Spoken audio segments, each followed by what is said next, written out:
in the past, what you were known as is one of the true networking gurus. And I think networking is a term that's being like, oh, it's a little bit too surface. It's a little bit too shallow. Nobody really wants to go to a networking event. So how do you see kind of the shift with networking? Well, it's a really interesting question.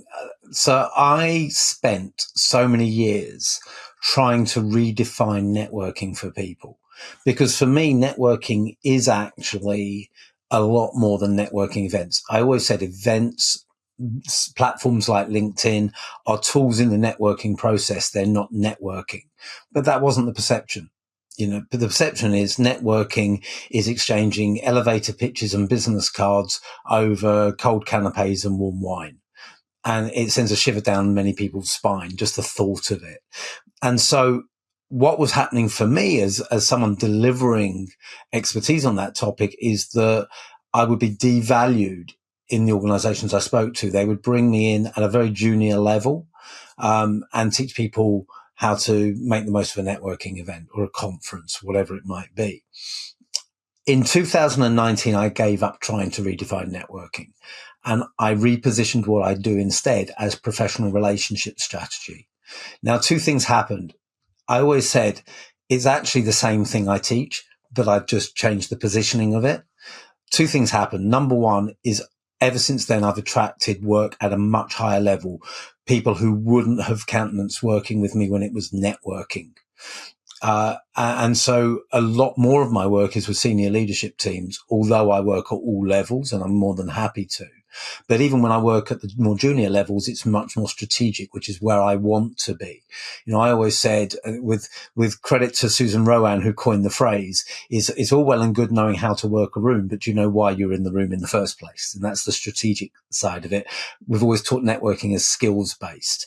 So that was the first thing that happened, is that I saw that I was attracting more interesting opportunities. The second thing that happened is something clicked in my head. And I remember one particular night where I couldn't get to sleep. I was delivering a full-day workshop for GlaxoSmithKline the next day. And I don't think I was particularly bothered about it. I knew that I had to get up early and battle the motorway in rush hour, around London, which is never easy. So that probably impacted my sleep. But what happened, and you've probably had nights like this, the seed gets in your head and it won't go. And I ended up jumping out of bed and going into my home office 3 times during the night and writing down new models. And those models have become, from that one night, they've become the core of my work.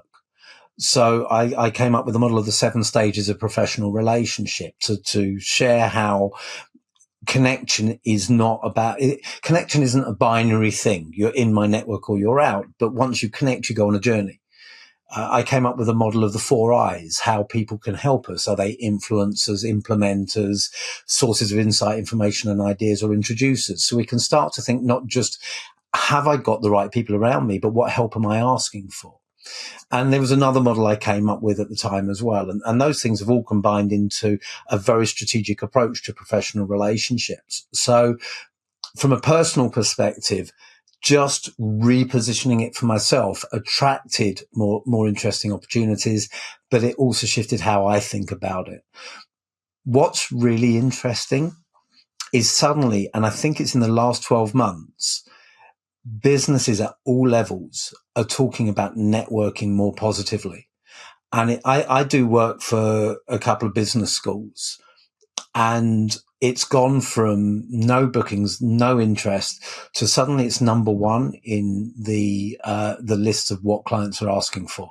And they are using the word networking, which in the past they wouldn't do. So I think it's coming back into fashion, but in a different way. It's not about conferences and events. It is about professional relationships, which is where I've always wanted it to be.